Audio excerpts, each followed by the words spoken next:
welcome to another episode of Queerantine, the podcast where we talk about all things queer, all things quarantine, and my guest and I spill some tea about our lives with a couple little games at the end. And I'm here with my partner of 7 and a bit-ish, years, David. Hi. Hello, how are you? Thanks for having me. Thank you for agreeing to do this. So basically what we do is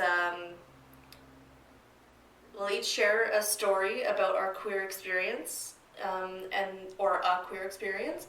Then we will talk about what we're doing during quarantine times, and we'll take a little break, and then we'll come back and we'll play Tea for Two and Never Have I Ever.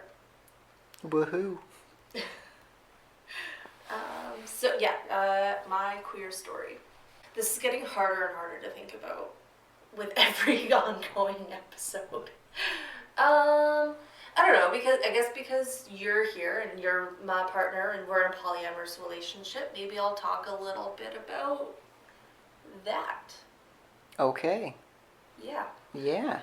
I feel like a lot of my stories have kind of been like, I always had this and I always knew that I was this, but I repressed it for so long, and looking back it all makes sense. And this one's going to be no different. Oh, I feel you there. Yeah, so I guess I've always been polyamorous. Didn't always know that that was a term or a real thing until recently. But when I was younger, everybody always thought that I was boy crazy because I would flip between boyfriends, I guess. But like, to be fair, this was like... You had a Rolodex. Yeah, I had a good Rolodex of boys. Yeah, so when I was younger, people would call me boy crazy because I would flip between different boyfriends. But to be fair, this was junior high, so like, who was really dating anybody for like more than a week at a time anyway?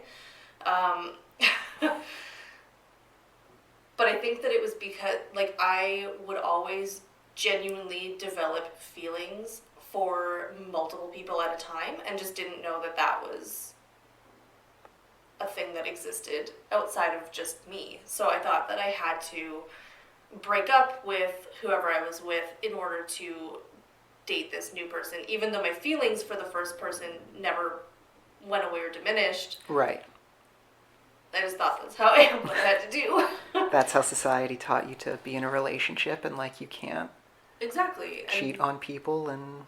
Yeah, but like, not that, like, polyamory isn't cheating because everyone is consensual, everyone is knowledgeable, well, not necessarily knowledgeable, but everybody, if you're doing it right, everybody knows what's going on at all times. Everyone has enough information to be aware of the situation and the shape of it and how it is formed. Exactly. Yeah. Yeah. So David and I are in a polyamorous relationship. We are coupled, we are nesting partners, I guess, is the term that we currently favor over others. Yeah. But neither of us, I don't know, what's going on with that guy that you've been talking to, because... Yeah, Eli, so you're going to hate me for this, but there's going to be a lot of like small fidgeting audio that you're just going to have to cut out. Okay, but like, tell me, let me finish a sentence before you fidget so that I can like... Okay. Yeah, so the guy that you've been seeing, but not seeing because quarantine. Yeah, so we've just been talking recently. We met on Tinder. We've gone on like 2 dates. Like, we saw a movie together and hung out another time after. And like me, I'm a very shy, quiet person, and like I recently came out like a year ago in October, something like that. It was sometime around Thanksgiving, Canadian Thanksgiving time. I was either like October, November, somewhere in and around there. It was definitely October or earlier because I remember for sure going to like Halloween things. Yeah. After you came out. I remember, yeah.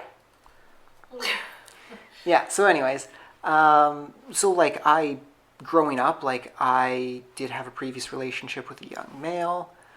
We were both like... To qualify, they Yeah. were the same age. Yes, sorry. When I was a young male, and like from, I don't know how long it began. Like, I'm gonna say he was my childhood neighborhood. He was my childhood. Ugh. He was my neighborhood childhood best friend, I guess is the best way to put it. Okay. He lived like across the street from me. We were together for the time we were born till about 10 years old. Then he moved away to the other side of the country.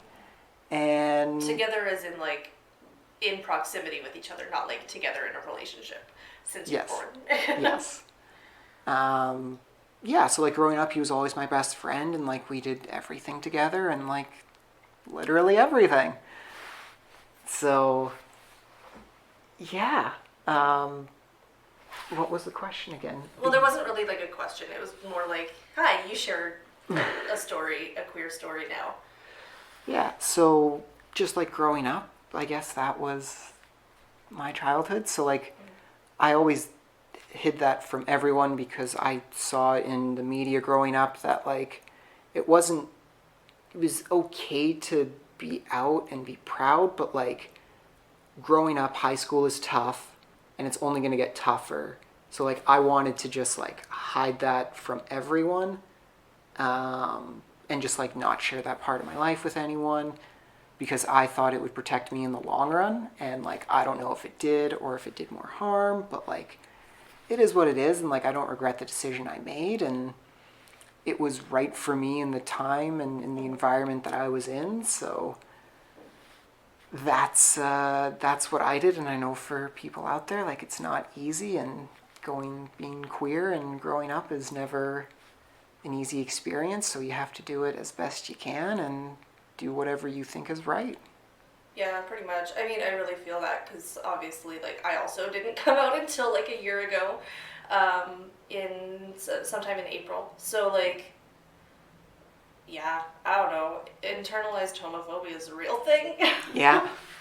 Internalized homophobia, internalized biphobia, it's all real things. Yeah, and it sucks and it's hard, but like, we're out now and I think we're both happier than... Yeah. Yeah, so I guess moral of the story is we may have thought that we were protecting ourselves from things, but in actuality, we were making things a lot harder for ourselves. Yeah. Yeah. But, I don't know, I'm glad that we are in a good enough relationship where we're comfortable enough with each other to have come out with each other and come out to each other and with, I guess. I don't know. And even though it was like hard at first because it forced both of us to confront a lot of demons that we had, I think we're better people. And we're stronger from it. And Yeah. Like, I think that our relationship is in this last year to 6 months of our relationship has been the best and strongest that it has been for like the entire 7 years. Well, that's good though. Yeah. Progress. Yeah. So the next segment that we have is talking about what we've been doing in quarantine. So I've already talked about my hammocking and my reading and my video gaming. I've been trying, so my next one thing that I mention at a time, because that's all I can do or else I just have nothing to say in the future. Yeah. Is I've been trying to do some yoga. Okay. Here and there. I mean, you say that like you don't know, but like we totally live together. You're gonna try and get back into some yoga and... Yeah, I was good. I was doing really well there for a while until I had like a big pain flare up, and then I had to quit, and now I need to get back into it. But yeah, I don't know. Yoga. Woo! Yeah. That's good. What have you been doing? I totally know because again, we live together, but tell the audience. So I like to cross-stitch my spare time because I'm secretly an 80-year-old grandmother. Facts. Yeah. Love tea, love biscuits. enjoy a good romance novel. I'm kidding, by the way. You've never seen me read a romance novel. Ever. No. But yeah, cross-stitching a lot, so I finished a piece that was for a project I'm currently working on, which is a battle jacket. So yeah, I have a jacket picked out. I have a bunch of stuff in an AliExpress cart that I need to buy, and I've tried to purchase it a couple of times, but I have to do some weird payment method that I don't really necessarily trust, so I'm... So maybe we find a new way to get those badges. Yeah, so that's been a fun experience so far, and I also do like a little bit of chain mailing, but haven't really been doing that a whole heck of a lot. Mm-hmm. I also am working full time, so... Yeah, you're one of those lucky and or unlucky, I don't know, TBD, people that still has a job. So, I mean, I think it's helpful for you because, like, you're not getting bored as quickly because, like, you have your work time. It's another thing to do. It's another thing to do. And it kills 8 hours. Exactly. It kills 8 to 9 hours a day, Monday to Friday. And then you get to spend the rest of your time doing whatever the fuck you want. So, like, I think it's good because it's, like, helping you draw out and, like, extend the process of all of your other, like, hobbies that you're doing. True. Tell us more about the cross stitching because it describe I don't know, because you're gonna make me a few things and I'm really excited about them. So I do typically like subversive cross stitching, which is like you just cross stitch like random, mostly inappropriate stuff. Yeah. And yeah, so like I'm working on the next thing I want to make is something from my boss, which is a small little unicorn that says, I was like, whatever bitches, and then the bitch is whatever. So that's something small and cute, and the first piece I'm getting paid for, so yeah. Pretty excited about that. The next thing I'm going to make is a piece for our bathroom, which is going to be a plague doctor. Plague doctor? Like the big, like, bird-like mask things. Typically in 17th century, yeah. Yeah. Do one of those and says, wash your damn hands. And then have like a bar of soap, a little can of bleach, and like a bunch of lavender in the background. And I found a thing on Pinterest and just going to copy it. And nice. Yeah, that's going to be fun, and it kills a lot of time. It's a good way to get rid of some anger if you're very angry or have rage issues because, you stab something 10,000 times and that feels good. So, yeah. I'm doing fine. The anger's not directed at me. No. Okay, and with that, we'll be back in a little bit with Tea for Two and Never Have I Ever. Okay, welcome back to Queerantine, and I'm here with David. We're going to play Tea for Two. Woo! This is a good one. I'm really excited. Okay, what has the little voice inside your head been saying lately? Well, which one? Exactly. Just go with it, because you have like one of the most random brains. What has the little voice inside my head been telling me? Okay, well, one thing I need to do is make a D&D character. Because I now know the class that I'm going to play, or the race I'm going to play. I know the class I'm going to play, so I can just physically make that, make a sheet for it, and whenever that gets started, I'll be good with that. The other thing I want to do is start playing WoW again, but you already know about that. I know about that, but they don't know about that. But anyways, you're going to play WoW. Yeah, because that's, again, another good time kill, time sink. But, like, what are some of, like, the weird random things that the little voice inside your head has been telling you lately? Because, like, there's times where I look at you and I'm like, what are you thinking? You're like, and you just, like, give, like, this random launch into this big random thing that you've been thinking about. So recently the voices in my head have been telling me, like, don't spend money, save money, accumulate wealth right now because you don't know how long this is going to last, and like right now because I do still have a job, like my expense, like I'm not spending money on a TTC pass, my transportation is non-existent, so like I budgeted that, and since I'm not spending that money anymore, I'm wanting to save that for something else, but I never know what else I want to buy. Okay. But I just know I have You to just like want to hoard money. yes, and accumulate wealth for something down the road. Gotcha. Okay. Fair. Do you have a question for me? Yes. So how has your background influenced how, like your background with dealing with chemo and going through that, influenced your isolation during this time? Ooh, that's a good one. So I guess I haven't mentioned this on here, but when I was a teenager, I went through 2.5, 3 years of chemo for leukemia. During great lengthy periods of that, my immune system was severely compromised, where I was not allowed to leave the house or be around people. And even if someone in my family, in my house, got like a cold or something, like I was not allowed to be anywhere near that person.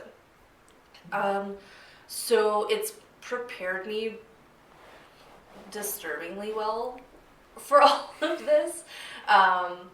Both in the fact that like I am like super hyper vigilant about disinfecting things and washing our hands and keeping us safe that way, because I had to do that even from like the common cold for like 2-3 years. So that's been pretty ingrained in you, and yeah, like I can like track the steps of things in my head, like 10 steps down the road, and I'm like, okay, so I have to, I don't know, get groceries or whatever. So I know 10 steps down the road in order to minimize how many times I have to wash my hands on what I can touch and what I can't touch, and etc. whatever. And then socially, this is actually easier for me socially than it was when I had to isolate during chemo, because we all have like Skype and video calls and video games and like so all much the more technology. Yeah, more technology. Like there's just more things to do in 2020 than there was in 2006 to 7. Nope, 6 to 9. So I think that helped a lot, but also has severely amped up my anxiety around all of this. Like, even though I know what to do to protect me and my family, no children. Fur baby. Fur baby only. The thought of like, oh my god, who might have brought something in here that I may have missed really freaks me out. But, yeah, so I don't know, there's like pros and cons to my past experiences. I am oddly prepared for how to keep things clean and safe. But it's still a struggle, and like it's still... Yeah, it's still really hard. I mean, like, I talked about this with Zach in the episode that he was on, where he wants it to be over so he can be around his friends, even if like we can't like hug them right away. He just wants to be like in like physical proximity with friends. Whereas I'm like, if I can't touch you, if I can't hug you and like hold you for like 10 solid minutes, because we all know that that first hug with our friends after quarantine is gonna just hit different. Yeah. If I can't do that, it's gonna make it harder, because like I'm a very like physical person. Like I like to express my lack of emotions through physical touch, and like that's how I comfort people, and that's how I like show that I think something's funny, is all like, I don't know, like I'm very like physical that way. Like I talk through touch. You talk with your hands. I do talk with my hands, but I also talk through touch. Like I'm not good at consoling people with words, but like I'm very good at just like holding them and like letting them just feel what they need to feel. So I know for myself that I would feel like this invisible rope pulling me towards the person that I'm having to like fight against. So Like that would be very difficult to. yeah, For you, it sounds like as soon as you see someone, you just want to go and give them a hug. yeah, Where like right now, you wouldn't be able to do that. So no, for you, like it makes sense that you want to just isolate and still be away from people until you get to that point, and then at that point, then it is safe to touch.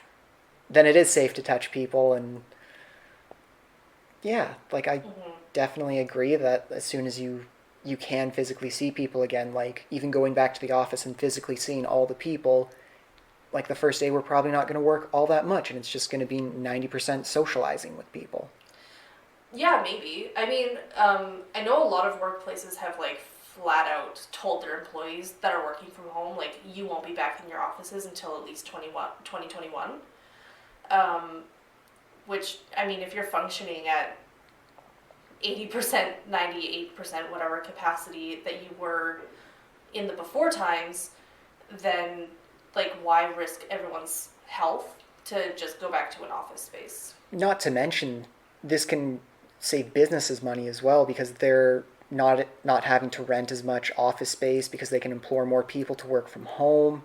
So Yeah, I mean, possibly. Like, right now, they're not saving that money because No. they still have their rental agreements that they're paying, but, like, electric bills and things like that, like, that's probably gone down quite significantly. But, yeah, I don't know. For me, like, I would love to see my friends, but I know that, like, seeing them from 6 feet apart and not being able to touch them is going to be harder than just, like, having to look at them through, like, a computer screen. Yeah. For me. So now it's never have I ever time.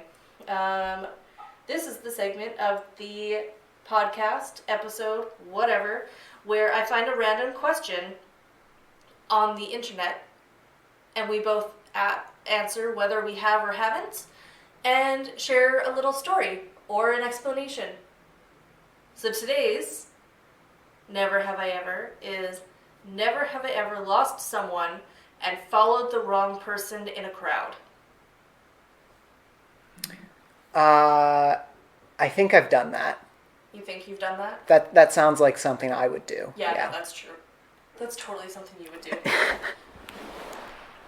I want to like I think I was definitely young, like under the age of 7. Okay. I think we were in a wave pool or something, and just like the sea of bodies, like you can't really keep track of anyone. So like I'm pretty sure I just like wandered off and did my own thing, and then later like That also sounds like you. yeah, then later just like happened to see one of my brothers or like a family member and like swooped back in like I wasn't gone. Also sounds like you. This all tracks. Yeah, because I am a middle child, so usually forgotten, usually neglected. Yeah. Yeah, it's a sad truth, but yeah. Okay, so probably, but nothing really sticks out in your head. No. Okay. And you? Yeah, so I actually, I'm selfish, and I pick these never have I ever's. I like scroll through like 50 of them before I find one that I want to do, and I only ever pick them because I have a good story. But you know what? It's my show, so I can do what I want. You can be shellfish. I'm not going to say that. So yes, when I went to Europe with my family, we were wandering around like downtown London, and I don't really remember exactly how in the hell this happened, but a bunch of us got separated somehow, and it was me and my dad and my youngest sister, and like we turned around and we turned back and my mom was just gone. Like no idea where she went, and then all of a sudden my dad points at someone like 15, 20 feet away. He's like, oh, there she is. Okay, let's catch up with her. follow this person for gotta be like 20 minutes, half an hour. Not my mom. That's hilarious. Yeah. So then, of course, we hadn't, like, I think it was like our first or our second day. And, like, we didn't get temporary phones because why would you do that with, like, a group of 6 people that are, like, traveling together? You're not going to split up? No, never. So, yeah, after following the wrong person for 15, 20, half hour? I don't know. It was an absurd amount of time. And then finally figuring out, oh, no, definitely for sure not her. Because, like, my dad is also, like, fully yelling at this person. But it's so busy that, like, no one's really noticing. Yeah. But he's yelling at them, like, Leslie, slow down. We're right behind you. Da, da, da, da, da. And, like, we couldn't, like, weave through the people enough to, like, actually catch up with this person. Who was very obviously a local because they were able to, like, weave through the people and knew exactly where the hell they were going. We were like, where are we? Where is she going? What is happening right now? Should have been an indication, but... Should have been. But we were jet-lagged and delirious, so it was not a good indication. And then eventually we were like, okay, well, obviously that's not her. Let's go back to where we lost her. And there she was, mad as hell, because she thought that we deserted her, even though we were actually just trying to find her. That's my, I mean, and then there's obviously, like, I was a child and followed the wrong person in the supermarket, and then, oh, that's not my parents. Yep. Whoops. Yeah. Yeah, that's my follow the wrong person in a crowd story. I'm surprised it never happened any other time as an adult, though. Like, at all of the, like, fairs and, like, Stampede and all those kind of things. I guess cell phones were a thing at that point, though, so this would probably be a lot more interesting if we were, like, older and, like, before... Not the cell phone generation. Yeah, not the cell phone generation. Yeah. When was the first time you saw a kid in your school with a cell phone? High school. High school? Yeah. Definitely high school, 10th grade. What? Okay, but if we're doing the math on this, Yeah. you're, like, in grade school, you would have been 4 grades higher than me?